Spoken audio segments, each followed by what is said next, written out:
السلام علیکم. میں پروفیسر عثمان احمد صدیقی اپنے یوٹیوب چینل میں خوش آمدید کہتا ہوں. جن لوگوں نے ہمیں ابھی جوائن کیا ہے ان سے گزارش ہے کہ ہمیں سبسکرائب کریں، ویڈیو پسند آئے اسے لائک کریں اور بیل کا آئیکن دبانا بالکل بھی نہ بھولیں. Viewers, Liaquat Ali Khan murder case کی پہلی قسط آپ نے پسند کی، جس کا ادراک مجھے آپ کے ڈھیر سارے پازیٹیو فیڈ بیک سے ہوا. لیاقت علی خان مرڈر کیس کی دوسری قسط کے ساتھ حاضر ہوں. 16 اکتوبر 1951 کو جب لیاقت علی خان کا مرڈر ہو گیا تو حکومت پاکستان نے ایک تحقیقاتی کمیشن قائم کر دیا. یہ تحقیقاتی کمیشن جو تھا یہ جسٹس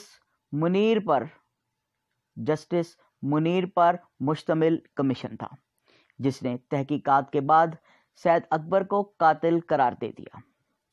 سید اکبر کو پہلے ہی موقع پر قتل کیا جا چکا تھا، جس کے باعث لیاقت علی خان کے قاتل تاحال صیغہ راز میں ہیں. 2006 میں امریکی وزارت خارجہ نے کچھ دستاویزات ڈی کلاسیفائڈ کیے، جس کے بعد لیاقت علی خان مرڈر کیس کی صورتحال بدل گئی. لیاقت علی خان مرڈر کیس کے پیچھے در حقیقت امریکہ اور برطانیہ کے ہاتھ دکھائی دیتے ہیں. ویسے تو بظاہر لیاقت علی خان نے 1949 میں امریکہ کا وزٹ کیا اور امریکہ کے ساتھ ان کے تعلقات خوشگوار تھے، لیکن وقت گزرنے کے ساتھ ساتھ امریکہ کو یہ احساس ہوتا جا رہا تھا کہ لیاقت علی خان ان کے کچھ کام کے نہیں.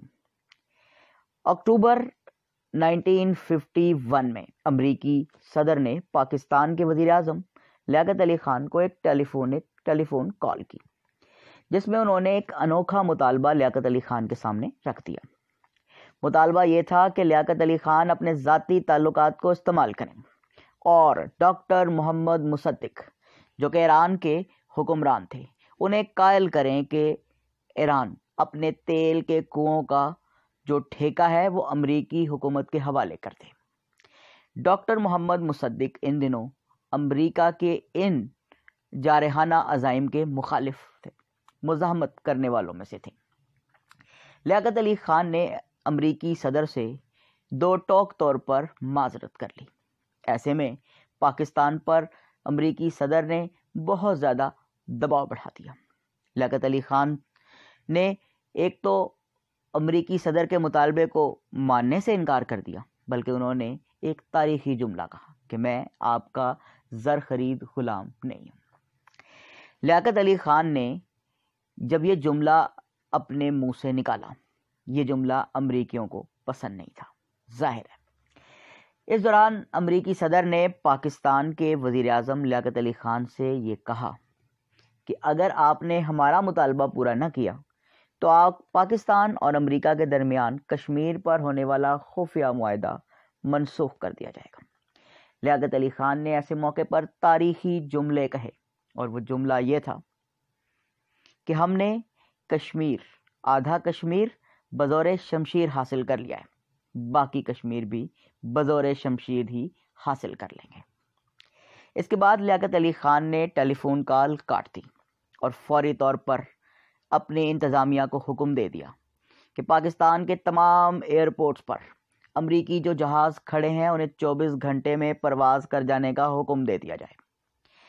اگلے روز واشنگٹن ڈی سی میں ایک اعلیٰ سطحی اجلاس بلا لیا گیا، جس میں لیاقت علی خان سے چھٹکارا پانے کا طریقہ ڈھونڈ لیا گیا.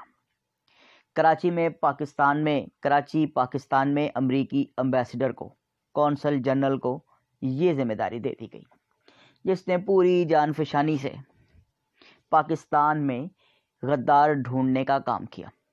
ہر طرف سے ناکام ہوا تو پھر امریکی حکومت نے یہ ٹھیکہ برادر اسلامی ملک افغانستان کو دے دیا.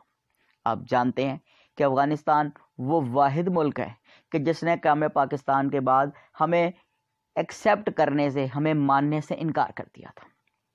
امریکی حکومت نے افغان حکومت کو ایک لالچ دیا کہ اگر وہ لیاقت علی خان کے قتل کے لیے پارٹیسپیٹ کرتے ہیں تو ایسی صورت میں پختونستان، جو کہ پاکستان کا صوبہ ہے، KPK، اسے آزاد کر کے افغانستان کا حصہ بنا دیں گے۔ اس لالچ میں افغان حکام نے سید اکبر کا انتخاب کیا، جو کہ افغان انٹیلیجنس کا ایک افسر تھا۔